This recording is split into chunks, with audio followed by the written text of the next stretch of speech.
পাহাড়ি মানুষের মন বেজার, কারণ পাহাড়ি মানুষের আর্জেন্টিনার আড়ি গেছে। তো পাহাড়ি মানুষের মন বেজার দেখে ঘুম থেকে উঠিয়ে গেলাম গিয়ে আমরা রওনা দিলাম বিয়ানীবাজার উদ্দেশ্যে। অনেকদিন পরে যাইলাম বাপর বাড়ি যাওয়া না, হঠাৎ করে যেহেতু পাহাড়ি মানুষ আমার লইয়া যায়, খুব বেশি খুশি হয়েছে। আর ওদিকে পাহাড়ি মানুষের মন একবারে খারাপ জান না কি।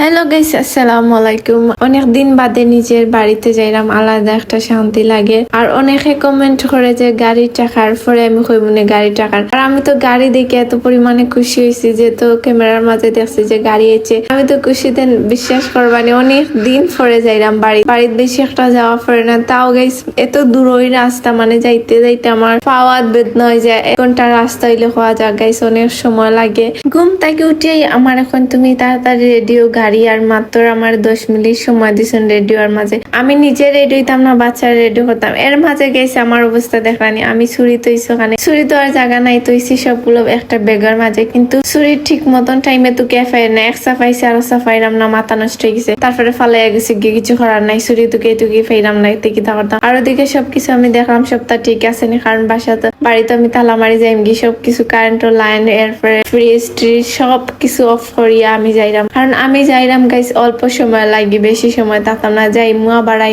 এত দূরের রাস্তা আমি গিয়া থাকতাম না, কারণ হয়েছে গিয়া পারইছিলাম। আর একটা মজার বিষয়, মানুষ বাপর বাড়ি যায় মিষ্টি মিটা নিয়ে, আর আমি গাইস কাঁঠাল দিছি নিয়ে যাইলাম। কিছু করে নেই, কারণ কাঁঠাল দিছি গুলো নষ্ট, আমি খাওয়ার সময় পাই না। এর মাঝে দেখো পাহাড়ি মানুষের অবস্থা কি, মোবাইল তো কে ফাইলা না, মোবাইল কিন্তু আমি বেগর মাঝে রাখছি, আমার মনে নাই। আর মাঝে আমি তো যাইব গিয়া, আমার আশ কি তাইব সারাটা দিন আমার আসে না খাইয়া থাক। তার লাগে আমি বেশ করে খানি বানাইয়া দিয়ে গেছি যাতে তারা সারাটা দিন খাইতে পারে। আর আমি তো ক্যামেরার মাঝে চেক করবো তারা কি তা করে না করে। সবকিছু আমি রেডি করিয়া সবটা করিয়া যাইলাম। আমার বাড়ি তো দ্বিতীয় কোনো মানুষ নাই যে আমি গেলে গিয়ে আমার আসে দেখবো। আবার অনেকে কইব যে কি লেখান গাইছে, আমি এতইও নাই, আমি আমার আসে লাগি সপ্তাহ করতে পারি। তারার খানিগুলো এরকম ভাবে দেয়, হয়তো বা অনেকে দেখে একদিন নাইব। গ্রামের মানুষ এইরকমই, আশ মুরুখ যারা ফালে তারা এরকমই ফালে, এত পুষ পাইস করিয়া থাকলে তো আর হইতো না। বাড়িতে হওয়ার পর তাকে কোনো কেন আজ পর্যন্ত গেছি না, সবসময় বাড়িতে থাকতাম।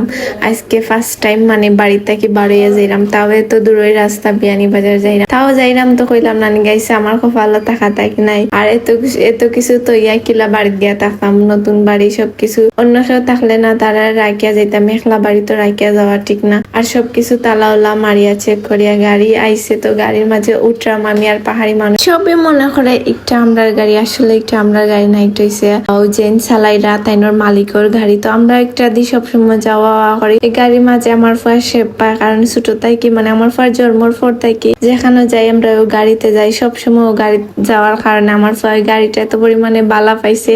জানি না কোনদিন নসিব আছে কিনা না এরকম একটা গাড়ি কিনতাম ফার্মে কিনা না, শুধু আমার ফুয়া লাগে। আমার ফুয়া এত পরিমাণে বালা পায় বিশেষ করবানি। আর অন্য গাড়ি চলতে পারে না, এরকম গাড়ি ইলে তার নিশ্চিন্তা সারা রাস্তা না চিল্লাইয়া না ছাতাইয়া যায় গিয়ে। জানি না নসিব আছে কিনা না। সবাই দোয়া করবা যাতে কোনোদিন একটা এরকম গাড়ি কিনতাম পারি আমার ফুয়া লাগি। দেখছো তো আমার ফুয়া কি পরিমাণে খুশি, মাশাআল্লাহ হইয়া যাইবা। আর বাইয়ে সবসময় আমরা টিপ মারেন, কারণ তাই আমরা যে কোনো জায়গা যাওয়া পড়লে তাইনোর লগে যাই, তাইনোর গাড়ি দিয়ে যাই। আর সবকিছু শেষ, এখন আমরা রওনা দিম বিয়ানীবাজার উদ্দেশ্যে। খুব বেশি আমি খুশি জানি না, এখানে খুশি এত পরিমাণে। বাপর বাড়ি গেলে সব মেয়েরাই খুশি থাকে। আর ওদিকে আমার ফুয়া দেখো গাড়িতে কি নিরাই ঘুমার আরাম। কইছি না এই গাড়ির মাঝে আমার ফুয়া নিরাই থাকে। যাওয়ার রাস্তা আসলে আমি আমার বাসাটা দেখলাম, কারণ এই বাসার মাঝে অনেক বেশি স্মৃতি। এই বাসাটা এত পরিমাণে আমার মায়া, এখানে রাস্তাটা দেখে যাই খুব বেশি কষ্ট লাগে। মনে হয় কিতা মাঝে মাঝে এখন আমরা বাসাত আবার আইমু, আমরার কাছে মনে হয় না যে আমরা নিজস্ব একটা বাড়ি আছে। মাঝে মাঝে মনে হয় আবার আমরা ওই বাসার মাঝে যাইম কি। আর আমার ফুয়ার অবস্থা দেখেন, সামনে বইতো পিছনে বইতো না, সামনে বইতে সবকিছু দেখতো, গরু দেখে।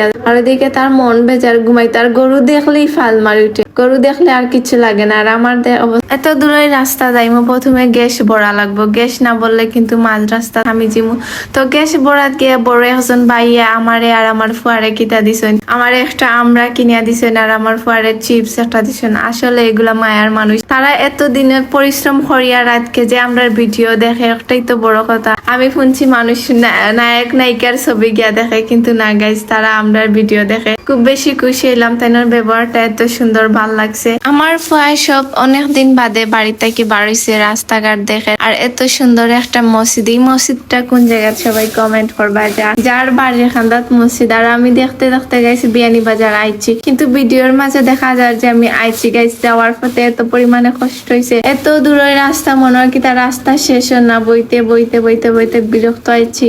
আর আমি কোন দিন যাইবো আমি নিজেও জানি না, এত দূরের রাস্তা আমি আর যাইতাম না বিয়ানীবাজার। নিজের এলাকাত ফাড়া মারতে আলাদা একটা শান্তি, জানি না এখানে এরকম লাগে। বিয়ানীবাজার ঢুকতেই আমার কাছে অনেক বেশি ভাল লাগছে, আলাদা একটা শান্তি লাগছে। এর মাঝে আমি আইছি বাড়িতে, আওয়ার পর হইছে ভাত খাইতাম গাইস। আমার আব্বা আম্মা আমার লাগি লেবু রাখছেন, গাছ লেবু না গাইস, এগুলা হচ্ছে শাঁসনি। তো তারা আমার লাগি রাখছে, আমি কুরবানির মাংস দিয়ে ইয়া খাইতাম। তো আমি নিজের হাতে ফাড়িয়া নিজের গাছর কিন্তু অনেক, আর এই গাছের শাঁসনি কিন্তু অনেক বেশি মজা। আমার যে ভাল লাগে খাইতে, এত মজার গ্রান করে, বিশ্বাস করবাই কিনা, যারা খায় তারা জানে। এর মাঝে গিয়া দেখি আর গাছের মাঝে কলা ধরছে। আমার বাপর বাড়ি ছোট মোটো একটা গাছ রোয়াইছেন, সবকিছু তুরা তুরা রোয়াইছেন। ওরা তারা করে সবকিছু করাম, কারণ হয়েছে কি আমরা খাওয়া দাওয়া করিয়াই বারোই জিমু। সময় কম, পাহাড়ি মানুষে আমার 20 মিনিটের সময় দিয়েছেন। যাওয়ার পরে কইছেন ভাত খাইয়াই বাড়ি যেতাম, এত দূরের রাস্তা রাইতে যাবার। আমার ফুয়া দেখলাই মাশাআল্লাহ, তার নানা বাড়ি গিয়া নিজে বইয়া বইয়া খার। আমার তো সব থেকে আমার ফুয়ার ব্যায়াম চাই এত পরিমাণে খুশি হয়েছি যে নিজে নিজে বইয়া খা।